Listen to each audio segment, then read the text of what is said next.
Queridos amigos, irmãos, que a paz do Senhor permaneça entre nós. Nessa manhã, nós vamos lembrar, uma vez mais, o nosso Mestre amado Jesus, quando nos disse: aquele que quiser vir após mim, renuncie a si mesmo, coloque sobre os ombros a sua cruz e siga-me. Nós temos estas palavras registradas em Mateus, no capítulo 16, versículo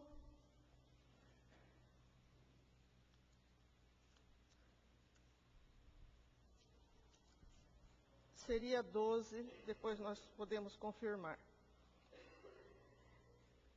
Aquele que quiser vir após mim, renuncie a si mesmo, coloque sobre os ombros a sua cruz e siga-me. E aí nós nos lembramos de certas pessoas, quiçá nós mesmos, pensando que o sangue de Jesus salva os homens. Estamos salvos porque o Mestre aqui veio, carregou a sua cruz, foi em holocausto, sacrificado, e por isso salvou a humanidade. É muito comum ouvirmos essa frase, mas na verdade, Jesus nos disse: conhecereis a verdade, e a verdade vos libertará. E no Espiritismo, especificamente, nós temos orientação, esclarecimentos a respeito dessas palavras de Jesus. Parece que falta lógica àqueles que assim pensam, que o sangue de Jesus salva os nossos pecados, nos livra de todo mal.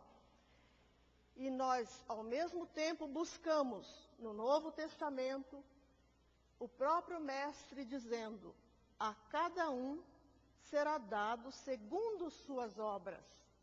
Então, não há como pensar que vamos nos livrar dos nossos pecados, das nossas transgressões, porque o Mestre veio aqui, se sacrificou, renunciou a muito das suas benesses, poderia estar nas paragens celestiais, trabalhando em prol da humanidade, sim, mas sem vir até nós, passar por tantas expiações, por tanto sofrimento e sacrifício, para nos mostrar, para nos dar o exemplo do bem, do trabalho, da honradez, da renúncia, do amor, do perdão, da compreensão.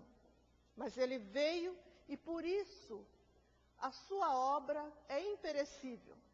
Jamais alguém fez tanto como Jesus, porque aqui esteve há 2000 anos e foi, como diz o irmão X, o conquistador invencível. Nenhum dos grandes conquistadores da história, Alexandre o Magno, temos tantos relacionados por todos os séculos, e nós mal lembramos, aqueles que não cursaram história nos brancos escolares, aqueles que não tiveram oportunidade de pesquisar, talvez nem fiquem sabendo, apesar de terem sido grandes conquistadores, aquele que conquistou o Império Romano e outras tantas terras e patrimônios, mas de Jesus todos nos lembramos, muitos conhecemos e queremos segui-lo. Mas para isso é preciso tomar a nossa cruz. Ou seja, é preciso trabalhar, é preciso honrar aquilo que vamos receber. Na verdade, nós colhemos aquilo que plantamos. Como diz a doutrina espírita, nós estamos plantando a mãos cheias, coisas boas, coisas ruins, coisas nefastas, inescrupulosas. E essa plantação, essa sementeira haverá de ser colhida obrigatoriamente. Quando plantei, tive o livre-arbítrio, plantei porque quis o que quis.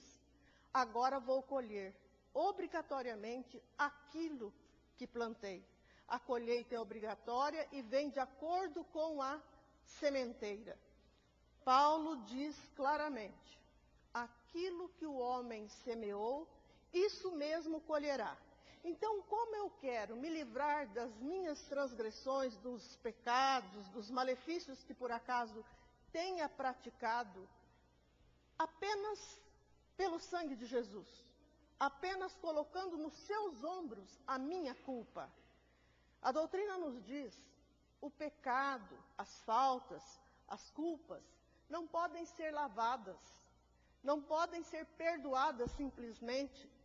Elas precisam ser resgatadas. É preciso que nós mesmo, aqueles que as cometemos, venhamos aqui em outras existências, porque talvez nesta dificilmente tenhamos tempo, oportunidade, coragem, disciplina necessária para a colheita, que é difícil. E alguns pensam, como dissemos há pouco tempo aqui com os amigos, que muitos começam a pensar que existe algum equívoco nesta linha de pensamento, porque tem pessoas que parecem que Jesus está carregando os seus pecados, porque tem uma vida mais tranquila, mais conforto, mais facilidades na vida do que aqueles, talvez nós, porque nos arvoramos sempre em pessoas melhores do que o outro, aqueles que aparentemente não estão cumprindo os seus deveres. Não são como aquele que Jesus disse: só entrará no reino dos céus aquele que fizer a vontade do meu Pai. Não aquele que simplesmente bate no peito, vai às igrejas, aos seus templos de oração e diz: Senhor, Senhor, estou aqui me redimindo, e nada faz. Aquele que realmente fizer a vontade do meu Pai, esse é considerado filho de Deus. E nós, na verdade, achamos que essas criaturas não merecem, que tem alguns que apontamos que parece que estão colhendo alguma coisa que não plantaram. Joana de Ângeles vem nos esclarecer, e outros, Emmanuel também nessa mesma linha. Essas criaturas não estão colhendo ainda, por enquanto estão plantando. Plantando a hipocrisia, a corrupção, a preguiça, a indisciplina, a desordem, seja lá o que for. Estão plantando, haverão de colher. Agora eu já estou colhendo muito do que plantei. Daí as dificuldades, os problemas, as adversidades da vida, tanta enfermidade, desemprego, tanta coisa que me traz sofrimento e dor. Mas por isso estamos aqui, porque abraçamos a doutrina espírita como norma de conduta, como algo que nos orienta e nos mostra o rumo da viagem, desse caminho, tendo como suporte Jesus. O Livro dos Espíritos, na questão 625, nos mostra Kardec perguntando à espiritualidade maior: qual o tipo mais perfeito que nós podemos ter como guia e modelo para os nossos atos, afinal, para as nossas ações? Eu vou seguir Gandhi, vou seguir Buda, vou seguir tantos que foram criaturas formidáveis, puras, trabalhadoras, honradas. Qual o tipo mais perfeito que nós temos para servir de guia e modelo? Qual foi a resposta que Kardec obteve? Vide Jesus. Porque ele realmente foi a criatura, o espírito mais adiantado, o mais sublime e puro que pisou este orbe terrestre. E ele ainda disse mais: João, aquele que foi o seu precursor aqui na terra, o João Batista, esse é o maior dentre os homens nascido de mulher. Ele, como Jesus, era especial. Ele não se considerava como filho nascido de mulher. Dos homens encarnados na terra, era João o seu escolhido, o seu predestinado, como seu precursor, veio preparar-lhe o caminho e se mostrava uma criatura pura, como nós sabemos, se distanciou ainda jovem também para estudar, para se penitenciar, enfim, e quando voltou, trabalhou sempre no bem até o final dos seus dias.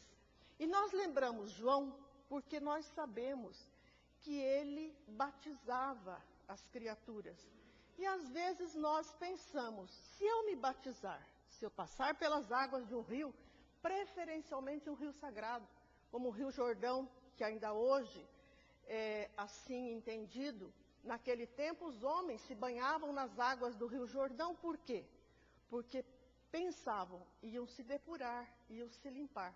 Mas esse ato simplesmente não traz pureza, como dissemos há pouco, o pecado não se lava. Ele precisa ser recuperado, regenerado, precisa ser retomado de uma forma não errada, como foi equivocadamente antes, mas de uma forma acertada, com empenho, com vontade de acertar desta vez. Pois bem, o que consta nos livros, não só espíritas, como no Evangelho e todos outros que se preocuparam com este assunto, João, quando fazia esse batismo, estava realmente conclamando as pessoas naquele momento a uma penitência, não somente porque estava se lavando numa água límpida, mas porque naquele momento era costume, e ele assim fazia, com que as pessoas se mostrassem perante o público como confessoras, o batizando, aquele que estava se batizando, passando pelas águas, teria que confessar todos os seus pecados, os seus erros, os seus problemas que, enfim, equivocados, perante a multidão, perante o público, em altas vozes. E com isso, já dizia João, eles estavam proclamando, buscando a humildade, porque não é fácil. Quem de nós faz isso? Aqueles que gostam ou que já passaram pelo batismo, se tivéssemos que fazer tal atitude, tal ação, nós daríamos no pé. Porque ninguém gosta e tem coragem de se confessar em público. E aí João dizia, eles já vão programando de forma ainda singela a própria humildade. E ainda mais, aqueles que sabem que vão se batizar, que vão passar pelas águas daqui a uns tempos, já vão procurar não transgredir as leis, para que não tenha que confessar erros perante o público mais tarde. Então esta era a intenção, esse era o escopo de João ao batizar as criaturas. Mas hoje, em muitas épocas, este era um tipo de atitude que as pessoas tomavam pensando se redimir. Um outro ato que é muito conhecido de nós, para que as pessoas se redimam, para que os seus pecados sejam limpos, além de pensar que Jesus veio redimir os pecados da humanidade, ainda não contentes, passavam cinza na testa. Havia muitas seitas que tinham essa prática como norma, passavam uma cruz de cinza na testa, achando que com isso estariam mais limpas. E aqueles que ainda mais radicais entravam no saco de cinzas, se enlameavam todos porque diziam, não, agora estou limpo, estou purificado. Isto tem lógica? Não tem. Qual seria a atitude mais acertada? Era assim, nos purificar, mas pelo batismo de fogo, ou seja, aquele que queima as nossas impurezas, as nossas transgressões, os nossos defeitos, imperfeições. Este é o batismo realmente correto que deixou Jesus como conduta, como norma para acertar, para o bom caminho. Entre outras coisas, nós vamos nos lembrar que Jesus se preocupou sim em nos mostrar como devemos nos tornar criaturas mais aprimoradas, moral e espiritualmente, que é preciso muito esforço e empenho para nos renovar. Por exemplo, certa feita, ele nos deixou uma parábola edificante que conhecemos e convém lembrar, a parábola da rede, aquela que foi lançada ao mar pelos pescadores e colheu peixes de toda espécie. Quando estava cheia essa rede, os pescadores a trouxeram para a praia e começaram a separar os peixes. Os bons colocaram em cestos para aproveitar. E os maus jogaram de volta para o mar, eram descartados. E aí diz Jesus, assim será no final dos tempos. Os anjos virão para separar os bons dos maus, os justos dos injustos. E aqueles que forem os maus serão lançados na fornalha de fogo. Era isso? Eram essas as palavras de Jesus. E aí lembrando, fornalha do fogo purificador, daquele que queima as nossas impurezas, as nossas mazelas, as nossas imperfeições. Mas será naquele fogo do inferno, como pensamos? Será naquele fogo material, físico que conhecemos na terra? Não. Será naturalmente em mundos onde graça a imperfeição, onde está o mal predominando. Conhecemos algum mundo assim? Onde há provas, onde há expiações, sofrimentos? Conhecemos. Para cá fomos jogados. Mas Jesus disse, no final dos tempos, eles chegarão e vão separar os bons dos justos. Então, por enquanto, estamos nesse caldeirão, todos juntos, mas os tempos são chegados, o Evangelho fala claramente, está próximo, daqui um século, 2, 5, 10 séculos, mas está muito próximo, faz 2000 anos que ele veio nos alertar para tomar o caminho da retidão moral, de um selo que nos mostre ser criaturas mais puras, mais empenhadas no bem, aprimoradas espiritualmente. Então, nesta hora, aqueles que forem bons, e aí vem Kardec, o Espiritismo esclarecer. Por isso é bom estar aqui estudando, analisando a doutrina, as lições de Jesus, porque temos o conhecimento de que a Terra será um mundo de regeneração. Então os bons ficarão neste cesto, neste mundo onde o mal já não predominará mais, e sim o bem, porque hoje realmente o mal graça por toda parte, violência, crime, corrupção, maldades. Aliás, nós enxergamos tudo isso, criticamos, falamos, ficamos azedos, amargos, perdemos sono, e aí os Espíritos nos explicam, é que agora você está do outro lado, então você vê com mais exatidão essas coisas erradas. Antes parecia que não era tanto, em outras vidas, em outros séculos, não era tanta maldade, segundo o nosso entendimento. Por quê? Porque nós estávamos do lado de lá. Éramos nós que cometíamos os erros, as atrocidades. Então, estava tudo bem, porque eu achava que era aquilo normal. Hoje, como eu já passei para o lado de cá, ou seja, não que seja bom e já esteja aprimorado, esteja reformado, mas estou no caminho. Não é por isso que estamos aqui nessa manhã de domingo. Poderíamos ou estar dormindo, ou passeando, ou no clube, enfim, estaríamos naturalmente numa outra vida a qual temos direito, devemos procurar para o nosso lazer, para o nosso descanso, mas reservar algumas horas para o nosso estudo, para a reflexão dos nossos atos, para perceber onde eu tenho que mudar, isso é necessário e obrigatório.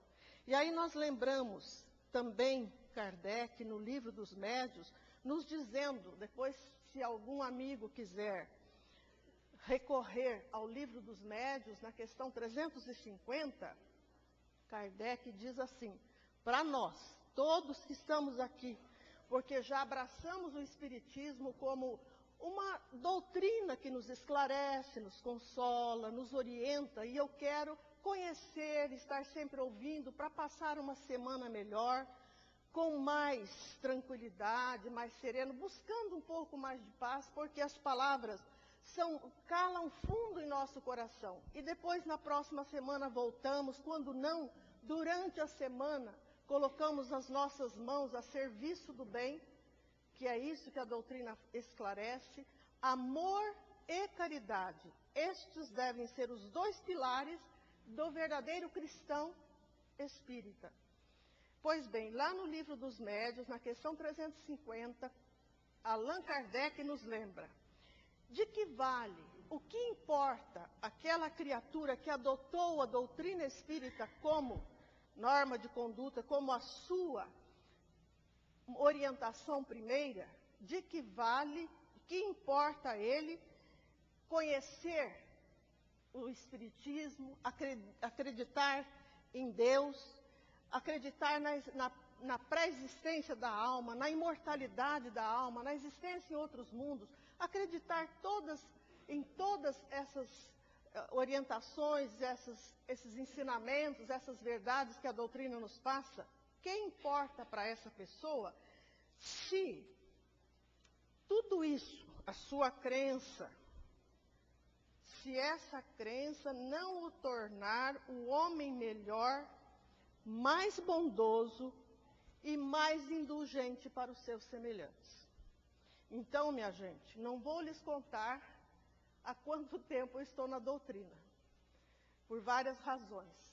E uma delas é aquela: se eu fosse batizar, não ia me confessar. Porque, olha, será que tudo isso, esses estudos, desde criança, ainda no ventre da minha mãe, já naturalmente ouvia meu pai lendo as conversas em casa, porque é assim que sabemos hoje. E durante todos esses anos, que lá vão décadas e décadas, será que eu me tornei melhor, mais indulgente, mais compreensiva, mais paciente, mais bondosa? Claro que não. Infelizmente, não. Talvez um pouco, mas poderia ser mais, muito mais, porque a orientação é clara. Jesus fala: tome a sua cruz sobre os ombros e siga-me. Que coisa mais fácil e mais sem nexo eu esperar que outro tome a minha cruz e me livre dos meus pecados. Mesmo que seja Jesus, é um erro, um grande equívoco. Vamos nos conscientizar de que é preciso nos reformar, nos aprimorar, para sermos amanhã melhor aproveitados pelo Criador. Nós, segundo a doutrina, somos co-criadores de Deus, ou seja, estamos juntos, cooperando com Ele. Por isso esse mundo não melhorou tanto, porque falhamos. Ontem e antes de ontem, outras existências, estamos falhando, e esse mundo não muda. Alguns dizem: onde estava irmão X quando pensou, disse, falou e nos trouxe essa informação do alto? Brasil, coração do mundo, pátria do Evangelho. Um livro formidável que devemos ler, reler, com tantas informações a respeito do nosso país, da sua formação, dos espíritos que estavam e estão coordenando esse país em termos espirituais, materiais. E ele disse, Brasil, num livro como título, e depois nos informa, Brasil, coração do mundo, pátria do Evangelho. Há poucos dias uma criatura me disse, com ironia, claro, porque não entende muito, e pelo menos não aceita tanto, mas Brasil, do jeito que está, parece que a coisa está desandando, e ele fala que vai ser o Brasil, coração do mundo, pátria do Evangelho. Está demorando, né? Porque faz tempo que ele publicou o livro, parece que não houve melhora, parece que houve um retrocesso. Mas, na verdade, se culpa há, de quem será? Nossa, dos brasileiros. Nós que já passamos pela juventude, pouco fizemos, acreditamos em vocês, jovens, e colocamos a cruz nos ombros de vocês, e a nossa nós vamos carregando a custo muito grande para nos depurar na fornalha de fogo, como diz Jesus. Mas há tempo, brincadeiras à parte, mesmo nós que já estamos com a idade um pouco mais avançada, há muito a fazer. Se exemplos não deixamos, de aqui para diante ainda há muito a deixar. Em termos de estudo, de disposição, de disciplina. Hoje, ainda de manhãzinha, antes de vir, abri um livro ao acaso, estão lá a doutrina nos trazendo as informações de que qualquer criatura pode, primeiro, ler sempre um bom livro, alguma coisa que traga serenidade, conhecimento, orar pelas criaturas que se foram, que estão. Alguém mostra na televisão um descalabro, um crime, um problema seríssimo com uma pessoa, uma sofrendo, outra sendo o criminoso, o outro errando, a corrupção, a maldade. O que é que nós temos que fazer? Segundo Jesus já nos disse, e a doutrina vem reforçar, como o cristianismo rede vivo, a doutrina espírita diz, ore pelos seus governantes, ore por aquele criminoso, ele é doente, ele é que precisa de ajuda e de amparo. O que é que estamos fazendo? Criticando, levando o nosso pensamento negativo, avinagrando aquela situação? Pois bem, numa das suas mensagens, Emmanuel, no livro Opinião Espírita, nos diz, examinemos a nós mesmos. Procurem buscar nesse livro, Opinião Espírita, Emmanuel, já na primeira lição, examinemos a nós mesmos. Ele nos lembra a necessidade da reforma, da mudança. E com certeza, se estamos aqui hoje, nesta manhã, é porque temos esse propósito de nos melhorar, de nos reformar e de encontrar um pouco mais de paz, de felicidade. Afinal, esta é a nossa meta principal, primordial, é chegar à felicidade, é chegar à paz, à harmonia, e lá chegaremos. Mais tempo ou menos tempo gastaremos, mas iremos lá. E para isso, já estamos começando. Ele nos lembra no seguinte, analise a você mesmo. Veja as qualidades que tem, as más inclinações, os defeitos, aquilo que você acha mais difícil. Procure ir devagar, burilando-se, mas tem coisas que você já tem tendência, por exemplo, para ser amiga, para ser dócil para as criaturas, para ajudá-las. Faça alguma coisa em prol de si mesmo, em termos de melhora, não só sua como criatura individual, mas daqueles que a cercam em casa. Como é você em casa, diz ele? Você tem paciência com os seus? Como quer purificação, melhora do mundo, do Brasil, enfim, da cidade de São José do Rio Preto? Se você não colabora em casa, porque não tem paciência com os seus, dizem alguns, você não sabe quem mora comigo. Meu filho, meu parente, meu marido, minha esposa, meu isso, meu aquilo. Nós sempre achamos muito difícil a nossa posição, a nossa situação. Mas eu li hoje de manhã Emmanuel dizendo, será que você não pode fazer alguma coisa justamente aí, onde foi plantado é que você deve florescer? Ou pensa que você está aí por acaso, nessa família, nesse trabalho, nessa cidade, nesse país abençoado? Muitos querem ir para fora, até que vão viajar, podemos ir, viajar, conhecer, ficar uns tempos, mas não há no mundo, isso dizem todos que conhecem lá fora, país mais amigo, mais alegre, mais gostoso para se viver do que o Brasil. E ele é escolhido, se nós lermos o Brasil, coração do mundo, pátria do Evangelho, escrito por irmão X, e naturalmente Chico Xavier psicografou, mas ele estava orientado, assessorado pela espiritualidade maior. Nós vamos ver que essa terra foi programada assim, para ser uma terra abençoada e será, a despeito das nossas atitudes. Aqueles que não servirem, para onde vão? Jogados para a fornalha de fogo, para se purificar em outros mundos, porque a terra será sim um mundo de regeneração. E o Brasil com ela será um país melhor, onde dizem inclusive que aqui é onde existem mais criaturas religiosas, mas que estão carregando a sua cruz. Não são só aqueles que batem no peito dizendo, Senhor, Senhor, estou aqui, estou me redimindo. Lembram-se quando Jesus, no Velho Testamento, os profetas, e no caso Ezequiel disse, o Pai, o nosso Deus, amoroso, bom, não quer a morte do ímpio, não quer que a gente, como criatura ainda imperfeita, que erra, que tem más inclinações, que está sempre procurando o caminho do mal, aquela porta larga da devassidão, onde cabem todos os nossos erros, nossas imperfeições, e isso Jesus nos alertou. Aqueles que querem a porta larga é porque ali tem facilidades, tem hipocrisia, tem todos a falta de escrúpulo, tudo aquilo que me contenta, que me deixa melhor. Mas esses que estão procurando as facilidades, essas criaturas não podem ficar no mundo de regeneração. Haverão de ir para um outro mundo onde talvez a gente vai ensinar os outros a se tornar melhor, porque já caminhamos um pouquinho. Quando for feita a avaliação, a prova, a sabatina, para nos separar os bons dos maus, os justos dos injustos, teremos sim alguma coisa e talvez não, o país, o planeta para onde seremos encaminhados não seja lá tão ruim. Mas por que não ficar aqui, num mundo melhor, onde o bem predominará?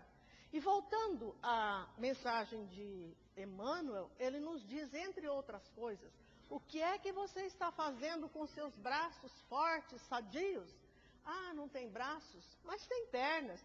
Não tem braços nem pernas, mas tem ouvido, tem voz, tem disposição. Nós vemos na televisão, nos livros, temos conhecimento de criaturas que se superam. E nós ficamos envergonhados, porque eles não têm quase nada em relação às facilidades físicas, mas usam a sua intelectualidade, usam a sua boa vontade, a sua disciplina e se superam a eles, aos familiares e a nós. E ele diz mais, se você em casa já está tentando se melhorar, então procure lá fora ajudar aqueles que estão precisando. Quanta gente tem fome, tem necessidade de alfabetização, necessidade de uma visita, de amparo, enfim. Quantas horas, ele pergunta, por semana você doa em favor dos outros? Quantas horas por semana? Ah, não dá, tem semana que eu passo correndo, muito trabalho, então eu tenho lá muitos negócios. Então, por mês, quantas horas por semana nós estamos doando em favor do outro? E aí ele vai nos apertando, nos dizendo, é preciso ler, é preciso estudar, ouvir a boa música. Nós podíamos ter esse costume, há pouco tempo, conversando com alguém desta casa, lembrava que nós falamos aqui a respeito disso, e eu mesmo tenho esquecido dessa prática. Divaldo Franco, numa das suas palestras, nos fala de um espírito pacífico, sereno, tranquilo, uma senhora que estava passando na cidade de São Paulo, pelo Vale do Anhangabaú, naturalmente preocupada com as suas tarefas, com seus problemas, com a sua família encarnada, ela espírito. Ela ouviu uma música muito gostosa e ela foi se aproximando, entrou na casa e trouxe para aquela casa, e aí ele diz, mais serenidade ainda, mais luz e tranquilidade, porque já estava um ambiente bom e para mais ela contribuiu. E ela disse depois para Divaldo, nós gostamos muito de ambientes assim.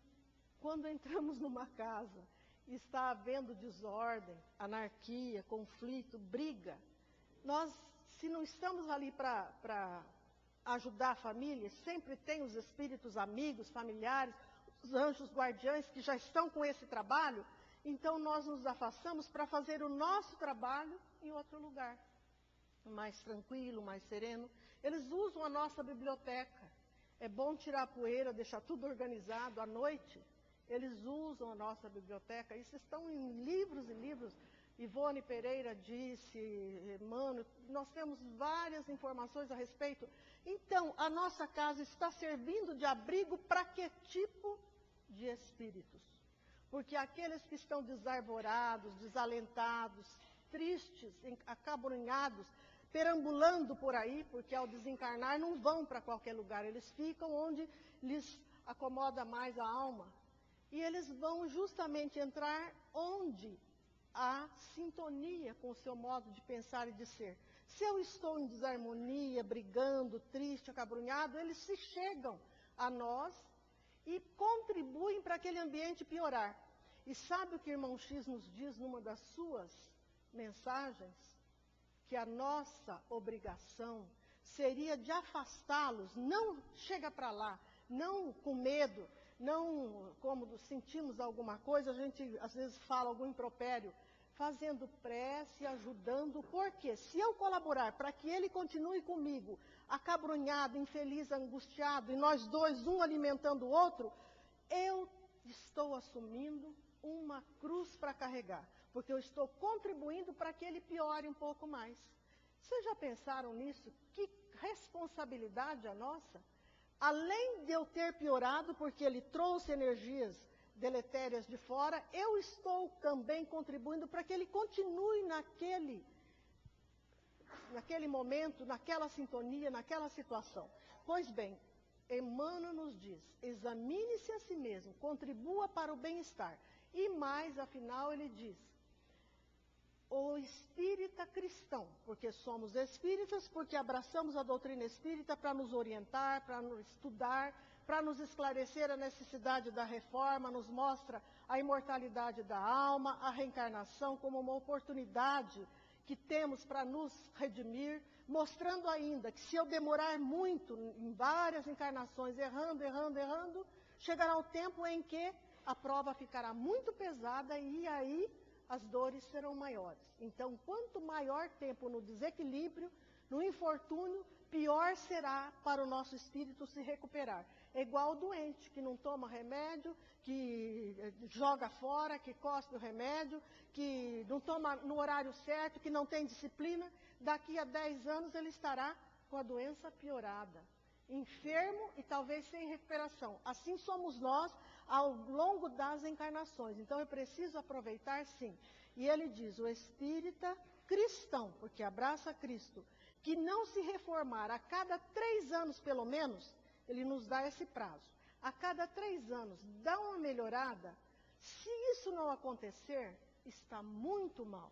Cuide-se, ele diz, precavenha-se. Eu fiz as contas, fiquei meio assustada e descontente. Então, de vez em quando eu lembro, hoje ainda peguei esse livro, foi ele que eu estava lendo de manhã. Quando eu olho lá, deixo bem a mão, Opinião Espírita, dou uma olhada, dá uma chacoalhada, fico triste, mas depois adquiro ânimo. É preciso nos reformar. Para isso estamos aqui. Ou será que viemos só para sofrer? Tem gente que fala, vocês espíritas, falam desse negócio de sofrimento, que precisa ter resignação. Só pensa que a gente...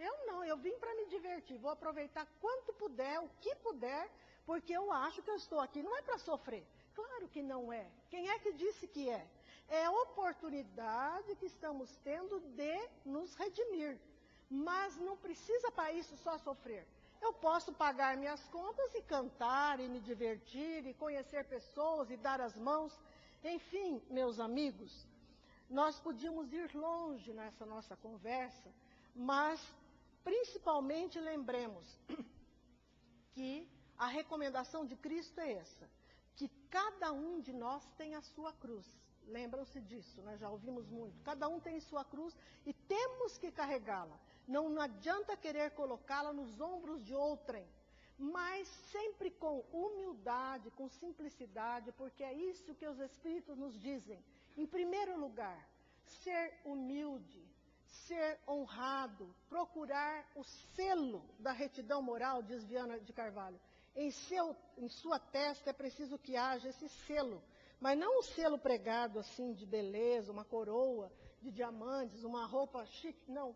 O selo da retidão moral, da dignidade, do trabalho, da disciplina. Sabe que algumas doenças que nós temos, às vezes, aliás, todas são, mas umas mais que outras, bênçãos em nossas vidas. E aí vem aquele dizendo, mas é muita inocência, ingenuidade de vocês espíritas. A doença é uma bênção. Tem lá no Evangelho um capítulo iniciando-se. A dor é uma bênção que Deus envia aos seus eleitos. Eles até arrepiam. Falam, pelo amor de Deus, não vou atrás do espiritismo. A dor é uma bênção que Deus envia aos seus eleitos. Mas é justamente aí o espírito amigo lá no Evangelho dizendo, é que Deus, na sua bondade, lhe manda a dor como uma oportunidade de redenção, de remissão, de pagamento das suas dívidas. Ele não vai te condenar na primeira falta as penas eternas, porque as outras doutrinas, religiões, outras criaturas acreditam. Bom, se eu pequei, não tem mais jeito, porque não há outra maneira de pagar, eu vou para o inferno mesmo. E na verdade ali está mostrando, Deus nos manda a oportunidade de pagar. Agora, precisa ser sempre pela dor, pelo sofrimento, pelas mazelas, pelas dificuldades? Não, tem outro caminho, que é o caminho do bem. Cada criatura que se envereda pelo caminho do bem, ou seja, da porta estreita, daquela que realmente exige de mim muita coragem, muito cuidado para não resvalar pelos abismos, da bondade, da amizade, da retidão moral, aqueles que primam pelo caminho do bem, descontam. Sabe aquela história da prestação, quando a gente vai pagar? Se você pagar 5 prestações hoje, você tem um desconto muito grande. O desconto que é feito é justamente esse. Se a minha dívida está muito grande, se eu fui uma criatura inescrupulosa, que pratiquei muitos males, eu tenho como redenção sofrer menos, porque cada benefício em favor do próximo, eu alivio os males que advirão. Deus é bom, é piedoso, e lá, como eu dizia, Ezequiel diz, o Deus, o nosso Pai, não quer a morte do ímpio, do pecador, antes quer que ele se redima, que ele se regenere e viva. Mas viver de que jeito? Colocando a cruz nos ombros do outro? Não, Deus não quer a nossa morte, Ele não quer que nenhuma de suas ovelhas se perca, mas afinal de tudo, Ele quer que nós nos regeneremos, que nos tornemos melhores. E viva, Ele diz, Ele quer que o seu filho viva, mas viva de que forma? Joana diz, viver é de todos, mas viver bem é de poucos. E só 2 minutinhos para nós lembrarmos uma lição que está aqui em luz acima, também de Irmão X. Por coincidência, eu não vou ler porque ela é uma lição longa, então ficaria a tarefa de casa. Hoje eu só peguei lições, acho que eu estou precisando de leitura, que era a primeira lição de Irmão X. Hoje abri e falei, pronto, é essa que eu vou mostrar para os amigos. Aquela de opinião espírita é a primeira também. Então, já de primeira mão, nós temos aqui um reforço para esse nosso caminho de redenção. E como eu disse, a lição é longa, mas apenas resumindo, se chama Ante o Grande Renovador, que é Jesus. Então, consta, na verdade, meus amigos, a minha empolgação, deixa eu ver,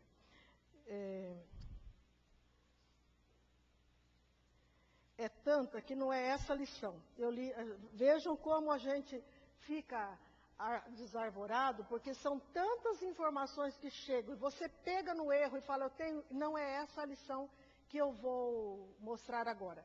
É uma que nos traz como exemplo aquela criatura que não é a primeira, para não ficar demorando, nós vamos mostrar a lição daquela criatura. Tem muitos e muitos exemplos assim, mas este Irmão X nos mostra o seguinte: é a escolha do Senhor, está lá no livro Contos e Apólogos. Nós já conversamos a respeito, mas é tão linda que vale a pena rememorar. A lição é a escolha do Senhor. É aquela história de Deus precisando de um trabalhador fiel. Lembram lá no Evangelho, no capítulo 20, item 5?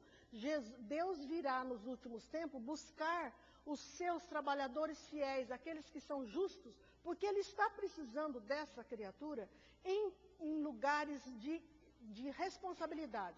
E Ele, buscando essas criaturas, chamou espíritos já, aqueles trabalhadores, chamou-os como se fosse num desmembramento, e foram lá para a espiritualidade numa reunião, como muitos vão.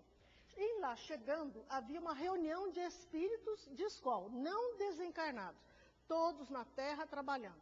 havia católicos, protestantes, maometistas, budistas, todas as religiões. Irmão X não fala em espiritista ou espírita, né, porque antigamente, inicialmente, era espiritista. Meu pai, a vida toda, usou esse termo, e eu quase peguei também, mas aí eu já me renovei, que sou um pouquinho mais nova que ele, então eu falo espírita. Mas espiritista foi um termo usado por Kardec no início da codificação. Pois bem, irmão X talvez não tivesse ainda, naquele tempo, aqueles que tivessem adotado essa doutrina por norma de conduta. Estavam lá todos esses espíritos encarnados ainda nessa reunião, e todos muito bem aparamentados, com mantos, com túnicas, com medalhas, mostrando a sua ordem, a sua doutrina, a sua seita, o que faziam, a que vinham, enfim, estavam todos lá muito bem aparatados, muito bem limpos, muito bem ajeitados, e criaturas iluminadas.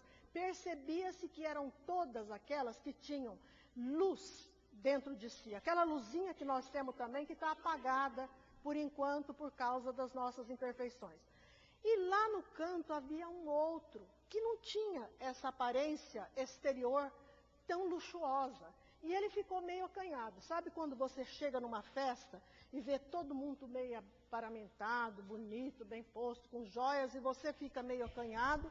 E a minha amiga, tem uma amiga, você conhece como minha amiga também, mas não posso dizer o nome. Ela sempre brinca, fala, olha, se eu for numa festa e não for para abafar, para chegar e todo mundo olhar e achar, olha como que beleza, como ela está bem vestida, olha que cabelo bonito, olha. Se não for para isso, eu não vou. Então é o seguinte, esse foi, mas não estava como a minha amiga queria. Estava muito simplesinho, meio abafado, não se percebia nada de luz, nada, estava muito diferente dos demais. E ele foi se acanhando porque ele percebeu, por que será que eu estou aqui? Em meio a criaturas tão bem vistas, bem postas, são criaturas importantes, iluminadas, o que é que eu vim fazer aqui? Chegou um anjo, um celestial, para falar com cada um, e foi anotando num caderninho tudo sobre aquela criatura que ali estava. Nome, de onde vinha, qual a seita, que trabalho fazia, que se acreditava em Deus, e que doutrina, e foi anotando todos esses dados a respeito de cada um, até que chegou nele. Perguntou o nome, perguntou e falou assim, qual a doutrina que o senhor professava lá? Qual a sua doutrina? Não tem, não sei. Não sei do que você está falando. Doutrina, não. O senhor era representante de Deus? Deus? Representante de Deus, olha, eu não vou saber responder. E ele foi ficando meio inquieto, mas o que eu vim fazer? Eu não sei. O senhor nem conhece Deus. E aí, mas o que o senhor fazia? Porque ele falou, olha, sabe o que eu fazia? Está vendo minhas vestes assim? Sei lá, eu ajudava as criaturas lá no deserto do Saara, eu ajudo os andantes, os viandantes. E veja, as minhas roupas estão assim meio, ele estava querendo se desculpar, estão assim um pouco sujas de sangue, pelas crianças que eu peguei, maltrapilhas, sofridas, ensanguentadas. Então, por isso que eu estou assim. E aí, uma coisa emocionante, irmão X conta que as suas mãos pareciam que tinham uma luva da pele de camelo, porque era muito grossa, muito áspera, mas não era luva, era a própria mão dele que se apresentava assim. Então, ele era a figura apagada exteriormente, sofrida, suja, estava até meio rasgado. E ele falou, bom, então, o anjo querendo ajudar, querendo recolher alguma coisa boa, falou, então eu vou colocar assim, aqui, como o senhor seja aquele que ajudava os seus semelhantes, gostava dos seus irmãos e amparava os semelhantes. Só acho que foi só uma linha, dos outros encheu, né, que eles tinham trabalho feito, estudos, pesquisas, e ele só... E foi embora. E aquele lá falou, queria ir embora, se ele pudesse, se tivesse alguma porta, acho que queria varar o vidro, porque ele não estava aguentando, de inquieto, não sabia o que estava fazendo ali. Claro que não estava passando mal, mas ele estava desorientado e encabulado. Passado um tempo, voltou o tal anjo, mas só ele estava acompanhado por outros. E eles traziam uma faixa muito grande iluminada. E foi chegando, chegando, e chegou na frente de todos. E lá estava escrito um nome, Ibrahim al-Mandeb, que era o nome dele. Ele falou, olhou, foi todo mundo, mas o que é isso? Mas os outros não se conformaram, mas como? O que será? Aí o anjo falou, Deus, o nosso Pai, quer falar com você. Os outros eram muito melhores que nós, claro. Iluminados, trabalhadores, mas lhes faltava o quê? Porque Deus escolheu aquele. Desprendimento total, humildade. Ele carregava a sua cruz com galhardia, com vontade, sem escusas.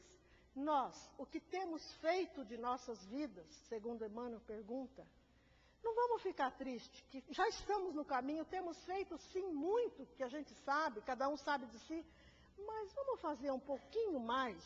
Como diz Kardec, de que adianta estarmos aqui toda semana, lermos, se não nos tornamos um pouquinho melhor, mais bondosos, mais indulgentes, criaturas mais dignas, mais honradas, mais disciplinadas, que é o que muito nos falta, mais corajosos diante da dor, e ainda pegando pela mão aqueles que estão à nossa volta, sofridos, e quantos são?